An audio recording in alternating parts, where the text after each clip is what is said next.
নমস্কার, আপনারা দেখছেন জেলা বার্তা। আপনাদের সঙ্গে আমি শান্তিপ্রিয়া। মুখ্যমন্ত্রীর প্রশাসনিক সভা সফল করতে চন্দ্রপুরে তৃণমূলের প্রস্তুতি বৈঠক। আগামীকাল রবিবার সিউড়ির চাঁদমারি ময়দানে রাজ্যের মাননীয় মুখ্যমন্ত্রী মমতা বন্দ্যোপাধ্যায় একটি পরিষেবা প্রদান অনুষ্ঠানে যোগ দেবেন এবং বিভিন্ন প্রকল্পের সুবিধা বোকারীদের সরকারি পরিষেবা প্রদান করবেন। মুখ্যমন্ত্রীর এই কর্মসূচিকে সফল করার লক্ষ্যে রাজনগরের চন্দ্রপুর কমিউনিটি হলে শনিবার বেলা 11টায় তৃণমূল ব্লক সভাপতি সুকুমার সাধু দলীয় কর্মীদের নিয়ে একটি বিশেষ বৈঠক করলেন। রবিবার মুখ্যমন্ত্রীর সেই সভায় তৃণমূল কর্মী সমর্থকদের অংশ নেওয়া বিষয়ে বিভিন্ন কর্মসূচি গ্রহণ করা হয়। তৃণমূলের তরফে ব্লক সভাপতি সুকুমার সাধু ছাড়াও উপস্থিত ছিলেন ব্লক সহসভাপতি রানা প্রতাপ রায়, তৃণমূল নেতা মলয় রায়, শরৎ মাহাতো সহ অন্যান্য তৃণমূল নেতা কর্মীরা।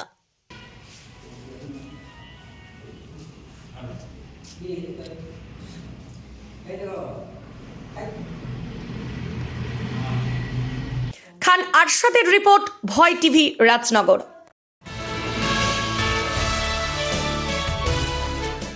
হরিহরপাড়ায় কিশোরী খুনে ফের ময়না তদন্তের জন্য হাইকোর্টের নির্দেশে কবর থেকে তোলা হলো দেহ। সম্প্রতি 5 দিন ধরে নিখোঁজ থাকার পর গত 27শে জানুয়ারি হরিহরপাড়ার ধরমপুর গ্রামে বছর 13 এক কিশোরীর ক্ষতবিক্ষত মৃতদেহ উদ্ধার হয়েছিল সর্ষেক্ষেত থেকে।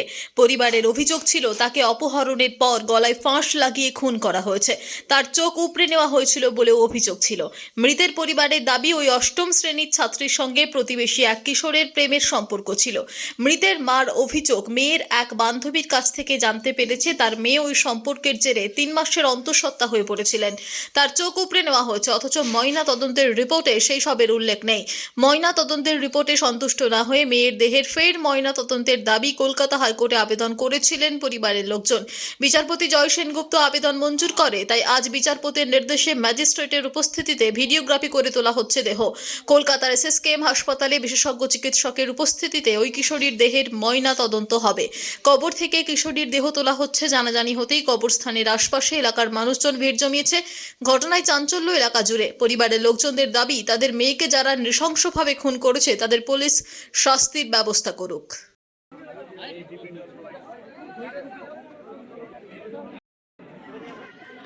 না না আর কিছু নেই। আমি একটা সমস্যা মসজিদ পরে একটু মুক্ত ওখানে যাচ্ছি, তা হচ্ছে নাম বাজারিয়াম 4 জনের নাম থেকে 4 জনের নাম দেওয়া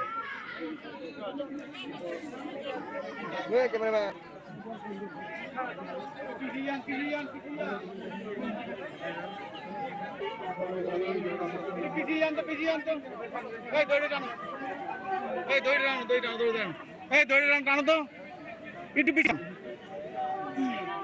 চলো চলো চলো ওদিক দিয়ে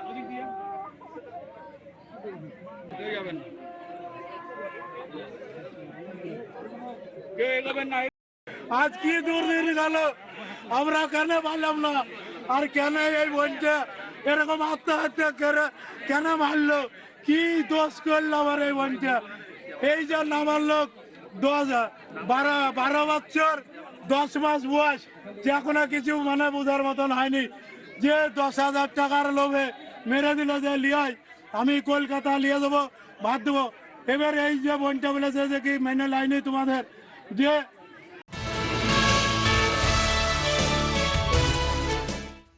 মালদায় ফের গলা কেটে খুন। আজ সকালেই আমবাগান থেকে রক্তাক্ত অবস্থায় উদ্ধার হলো এক ব্যক্তির মৃতদেহ। ঘটনা মালদার ইংলিশ বাজার থানার পাতালচন্ডী এলাকার। মৃত ব্যক্তির নাম সুর রহমান, বাড়ি কালিয়াচক থানার সুজাপুর গ্রাম পঞ্চায়েতের চামাগ্রাম বাগানবাড়ি এলাকায়। জানা যায় ইংলিশ বাজারের পাতালচন্ডী এলাকায় পুকুর পাহারার কাজ করতেন তিনি। আজ সকালে পুকুরের পাশে আমবাগান থেকে তার রক্তাক্ত মৃতদেহ উদ্ধার হয়। গলা কেটে খুন করা হয়েছে বলে অভিযোগ, তবে কি কারণে এই খুনটা এখনো জানা যায়নি। অন্যদিকে একই দিনে ইংলিশ বাজারের কুলিপাড়া এলাকায় ভাইকে খুনের অভিযোগ উঠেছে দাদার বিরুদ্ধে।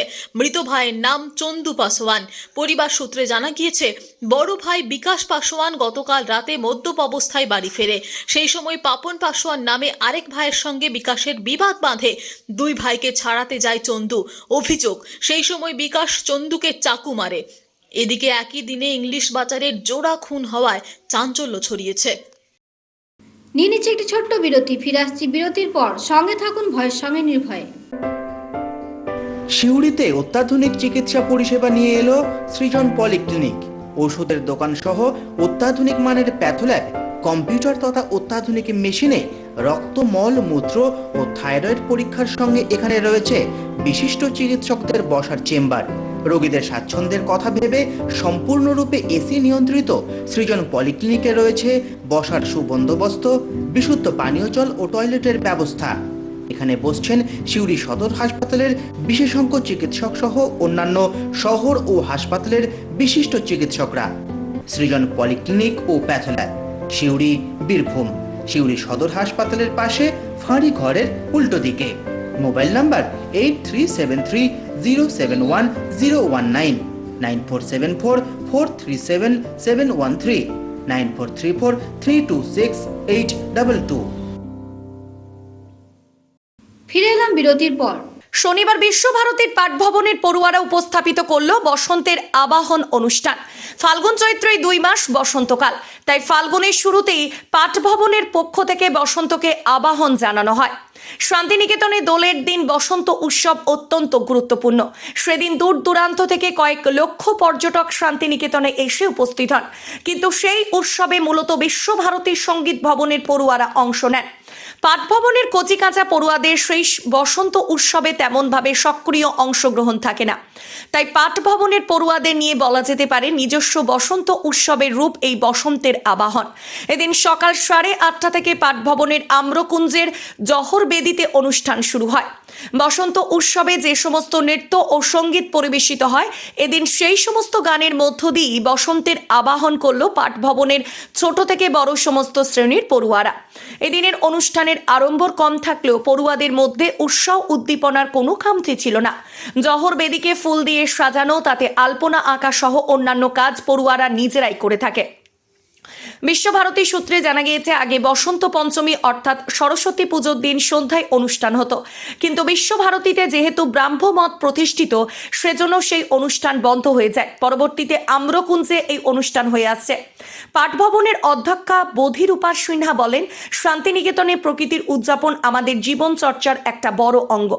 তারই একটি অন্যতম নিবেদন আমাদের পাঠভবনের বসন্তের আবাহন। বসন্তকে স্বাগত জানানোর জন্য প্রতি বছর আমরা এই অনুষ্ঠান করে থাকি।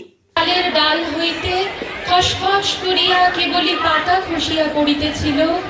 ফাল্গুন দুরাগত পথিকের মতো যেমনি দ্বারের কাছে আসিয়া বসিয়াছে, অমনি বনশ্রেণী পাতা খসানোর কাজ বন্ধ করিয়া রাতারাতি কিশলয় গজাইতে শুরু করিয়া দেয়। বসন্ত উদাসীন গৃহত্যাগী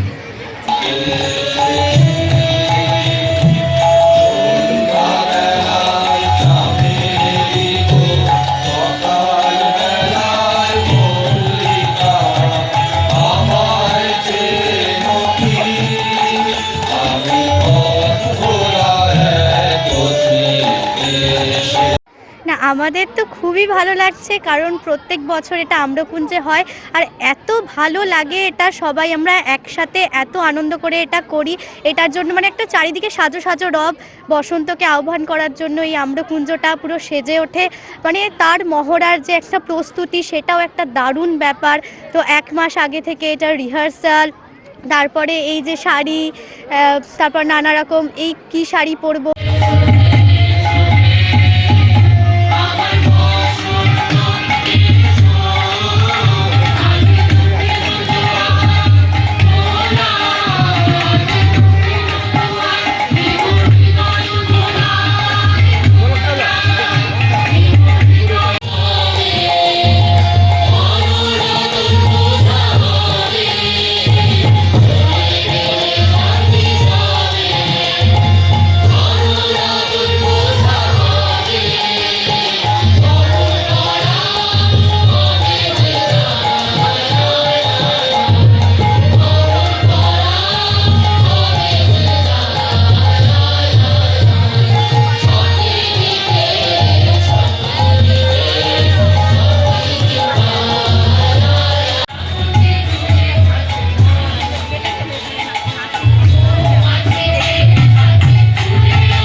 আমিরুল ইসলামের রিপোর্ট, ভয় টিভি, বোলপুর।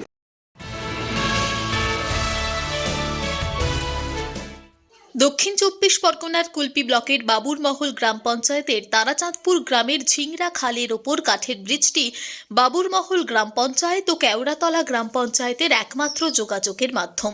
120 ফুটের দীর্ঘ এই কাঠের সেতুটির একদিক থেকে অন্যদিকে যেতে যেখানে 30 সেকেন্ড সময় লাগে, সেখানে এই জায়গাটায় ঘুরে আসতে হয় 4 কিলোমিটার রাস্তা বেড় দিয়ে। ব্রিজটিতে দিনের বেলা গুটি কয়েক মানুষ অতি কষ্টে চললেও সন্ধ্যার পর চলাচল একেবারেই বন্ধ। কারণ আজ 3 বছর ধরে এই বৃষ্টির কোথাও 1 ফুট 2 ফুট কোথাও 3 ফুট কোনো কাঠ নেই। ব্রিজের দুদিকের রেলিংগুলো ভেঙে গেছে, দুদিকের কাঠগুলো এতটাই দুর্বল, ভুলবশত সেখানে পা পড়লে চলে যেতে হবে খালের মধ্যে। এরকমভাবেই বহু দুর্ঘটনার কবলে পড়েছে মানুষ। ভ্যান, অটো, টোটো তো দূরের কথা, কোনো রোগী থেকে আরম্ভ করে স্কুলের ছাত্রছাত্রীরা একা সাহস করে যেতে পারে না। ওই এলাকার কয়েকজন প্রতিবন্ধী ভিক্ষুক তারা জলে নেমে খাল পেরিয়ে ভিক্ষে করতে যান। বহুবার রাজনৈতিক নেতা থেকে বিডিও এসডিওর কাছে জানিয়েও নেতাদের শুকনো আশ্বাস ছাড়া কিছুই হয়নি। তাই বাধ্য হয়ে এলাকার মানুষ ভোট বয়কটের হুমকি দিয়ে রেখেছেন। বিজেপি জোটের পঞ্চায়েতের পক্ষ থেকে জানানো হয়েছে, শাসক দল প্রশাসনকে দিয়ে উপসমিতি গঠন আটকে রেখেছেন, তাই তারা সংস্কারের কাজে হাত দিতে পারছেন না।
খান আরশাদের রিপোর্ট, ভয় টিভি, রাজনগর।